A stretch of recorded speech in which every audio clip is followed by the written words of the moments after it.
wildlife, you're into travel. It's all tied hand in hand.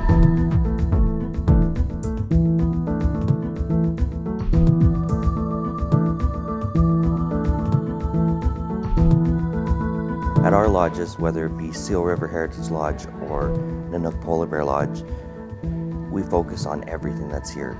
We want to get people out on the land, look at the berries, pick up a flower, eat some wild strawberries, or follow a polar bear down the coastline for the next 2 hours of the day.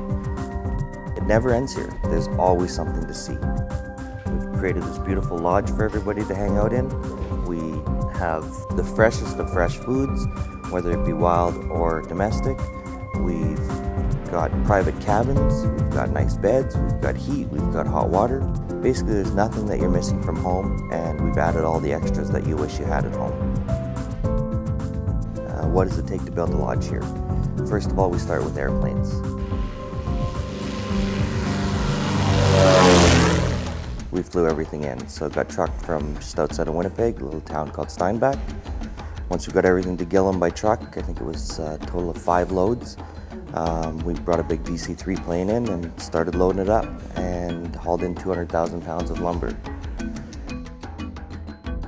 Realistically, I got off easy. When my family did this many times over for our previous lodges, it was all by snow machine and cat trains, so many days of hauling things over the ice. We have nothing, we're off the grid. We've got to run water systems, sewer systems. Basically, it's a small little town in the middle of nowhere. We put a lot of effort and time into creating a power system that can handle all the amenities of home. We run a happy hour every single night so people can come in, have a glass of wine or a beer, sit by the fire, converse, share pictures. We've got phenomenal cooks that are planning a week to 2 weeks ahead.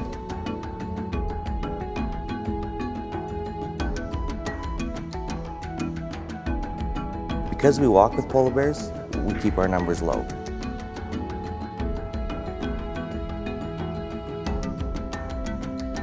We're in their land. We came here to visit them. We build our lodges in the middle of nowhere and surround all of our lodges with a 10-foot fence. The 10-foot fence is not going to stop any of the big animals, a moose or a bear or anything charging through it. It's basically the first line of security. We're going to hear it. During the day, it lets us approach the bears a little safer. If they're curious, they'll stay at the fence. If they're scared, they'll run away.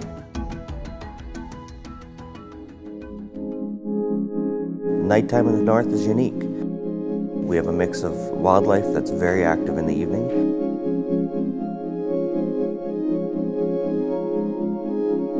People come here to see Aurora Borealis. Last night we had a phenomenal show.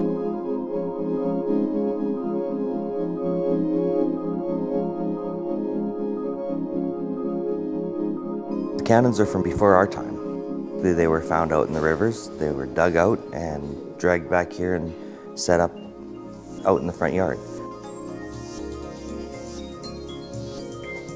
We've got a boneyard out front. We love antlers, we love bones. We spend all this time up and down these coasts watching for anything we can find. Moose sheds or caribou antlers, or right now we've got a complete beluga whale, all the vertebrae and the skull that have been collected off the coast. Who gets to find that stuff? Got a piece of a moose antler for a door handle. Anytime we can incorporate wood or bone into any of our lodges, we do that. And there's some pretty special memories created by getting out there and hanging out in a thunderstorm, or watching a polar bear, or all the things you can't do in the city, or just laying on the ground looking at the stars in the middle of the night.